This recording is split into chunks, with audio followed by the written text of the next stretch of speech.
প্রতীক পাওয়ার পর চৌমুহনী পৌরসভা নির্বাচনে প্রার্থীদের প্রচারণা শুরু।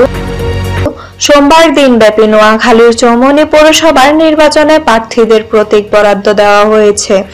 প্রতীক পাওয়ার পরপরই প্রচারণা শুরু করেছেন মেয়র ও কাউন্সিলর প্রার্থীরা। এখানে মেয়র পদে বর্তমান মেয়র আক্তার হোসেন ফয়সল, নৌকা স্বতন্ত্র প্রার্থী খালেদ সাইফুল্লাহ মোবাইল ও জাহির উদ্দিন হারুন ধানের শীষ প্রতীক, জাকির হোসেন জাসেদ হাত পাখা প্রতীক নিয়ে প্রতিদ্বন্দ্বিতা করছেন। একই সাথে প্রতীক পাওয়ার পর কাউন্সিলররাও মিছিল মিটিং শুরু করেছেন। N71 news desk.